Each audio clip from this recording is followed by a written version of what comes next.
warahmatullahi wabarakatuh. Apa kabar sahabat-sahabat Hidayah Media Official dimanapun berada? Semoga kita semua berada dalam lindungan Allah Subhanahu wa Ta'ala. Amin ya Allah ya Rabbal Alamin. Kalimat atau lafaz say'ul lillahi lahumul fatihah atau sejenisnya sering kita dengar, kita baca, bahkan sering kita amalkan dalam setiap majlis, baik itu ketika tahlilan, syukuran, berjanji, dan lain-lainnya. Hiraukan saja mereka yang anti itu, ini, dan lain sebagainya. Ada apakah dengan kalimat tersebut? Kenapa para ulama mengajarkan kalimat tersebut kepada kita? Ada apakah? Mari kita bedah dan kita pelajari bersama sebagai bekal kita dalam menambah kemantapan dalam beribadah. Dalam setiap acara atau majlis tahlilan, manakiban, dibaan, berjanji, dan lain-lain, seringkali kita mendengar dan kita jumpai seseorang yang berlaku sebagai pemimpin mengucapkan kalimat syai'ul lillahi al-fatihah. Baik kalimat itu disebutkan sebelum membaca Al-Fatihah sebagai pembukaan atau dibacakan setelah menyebutkan rentetan nama arwah yang akan didoakan. Secara bahasa, kalimat syai'ul lillahi al-Fatihah adalah dua kalimat yang berbeda. Kalimat pertama terdiri dari syai'ul lillahi yang bermakna bahwa semua yang dilakukan itu karena Allah. Dan kalimat kedua adalah Al-Fatihah, yaitu Al-Fatihah sebagai nama surat pembuka Al-Quran. Oleh karena itu, jika digabungkan maka menjadi kalimat syai'ul lillahi al-Fatihah. Dengan yang dimaksud artinya ialah bahwa semua apa yang kita lakukan hanyalah karena Allah, bukan yang selainnya. Begitu juga dengan bacaan Al-Fatihah. Memang sebenarnya tidak ada anjuran untuk mengucapkan kalimat tersebut, namun juga tidak ada larangan untuk menjalankan dan mengamalkannya ataupun meninggalkannya. Dalam kitab Bughyatul Mustarsyidin halaman 297 diterangkan bahwa kalimat syai'ul lillahi al-Fatihah hanyalah sebuah tradisi. Ya fulan syai'ul lillahi ghairu arabiyah lakinnaha mimma walidati ahlil urf. Hai fulan, kalimat syai'ul lillahi bukanlah bahasa Arab, melainkan lahir dari sebuah tradisi. Dan sebuah tradisi itu bisa dijadikan dasar hukum dengan catatan tidak bertentangan dengan syariat Islam yang berlandaskan Al-Quran dan hadis.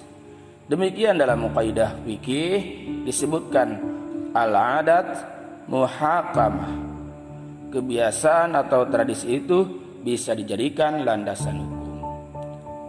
Berawal dari sinilah maka para ulama memakai dan mengajarkan kepada kita di dalam setiap majlis mengucapkan kalimat syai'ul lillahi al-Fatihah atau syai'ul lillahi lahul fatihah atau syai'ul lillahi lahumul fatihah, yang mana kalimat tersebut mengandung arti dan makna yang bertujuan bahwa apa yang kita lakukan itu semata-mata karena Allah.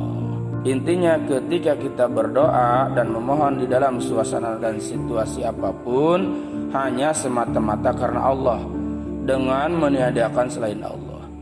Dan itu kita ucapkan, kita ikrarkan dalam bentuk bahasa lisan sebagai ungkapan apa yang ada dalam hati supaya tidak tergelincir dalam kesirikan. Jadi semuanya jelas tidak melanggar syariat agama. Untuk itu tidak perlu kita takut dikatakan musyrik. Ayo semangat terus berzikir, tahlil, dan lain sebagainya. Diterangkan juga dalam kitab Qurratul Ain bi Fatawi Syekh Ismail Az-Zain, dan makna syai'ul lillahi adalah tujuan dan kehendak kami sesuatu dari Allah. Artinya Ia memohon pada zat Allah dengan mengharap ridho dan bantuan hanya dari Allah, tidak pada dan dari selain Allah, yakni di dalamnya mengandung pengakuan bahwa yang merealisasikan keinginan-keinginan dan mewujudkan kebutuhan-kebutuhannya adalah Allah Ta'ala semata. Ada sebuah syair, uhibus solihina walastu minhum. Aku mencintai orang-orang salih walaupun aku bukan bagian dari mereka. La'ali ana la bihim syafa'ah. Semoga dengan kecintaanku itu aku mendapat syafaat mereka. Wa akrahu man tijaratuhul ma'ashi. Dan aku membenci orang yang maksiat adalah perniagaannya. Walau kunna sawa'an fil bidha'ah. Walaupun kami sama saja dalam barang dagangannya. Syair di atas adalah perkataannya Imam Syafi'i rahimahullahu ta'ala. Bisa kita bayangkan betapa rendah hatinya beliau sebagai seorang imam mazhab. Beliau tetap penuh cinta dengan para ulama lain dan mengatakan rendah tentang dirinya. Lantas bagaimana dengan kita yang hanya dengan modal tak seberapa sudah senang menilai seorang alim hanya karena melihat kejelekannya saja, tanpa mau membandingkan dengan keadaan dirinya sendiri yang mungkin dan bahkan jauh lebih jelek. Kita terlalu sering mengatakan akan kejelekan para ulama, selalu mengatakan ulama macam apa. Kita memang tahu bahwa ulama ada dua, tapi ingat, Allah akan memperlihatkan dan mempertemukan kita kepada ulamanya. Bila di hati kita ada rasa cinta ilmu dan ulama, maka tanyalah pada hati diri sendiri. Sudahkah kita memiliki rasa cinta itu? Apa bukti dari cinta? Jangan sukanya hanya menilai orang lain, sementara amal kita pun masih jauh dari ilmu.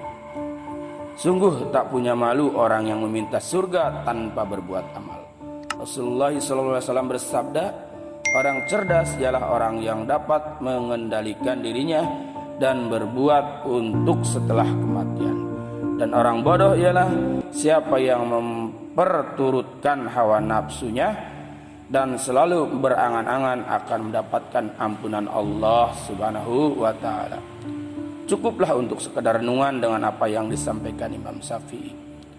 Bukanlah orang yang berakal itu manakala dihadapkan kepadanya perkara yang baik dan perkara yang buruk, lantas ia memilih yang baik. Akan tetapi dikatakan orang berakal apabila dihadapkan kepadanya dua hal yang buruk, lantas ia memilih yang paling ringan keburukannya di antara yang lain. Demikian para sahabat semuanya, penjelasan daripada Syai'ul Lillahi Al-Fatihah ini semoga memberikan manfaat kepada kita semua. Semoga hati kita tidak tergelincir daripada kemusyrikan dan semakin banyak beramal. Insya Allah semuanya niat amal dan sampaikan. Wallahu a'lam bishawab.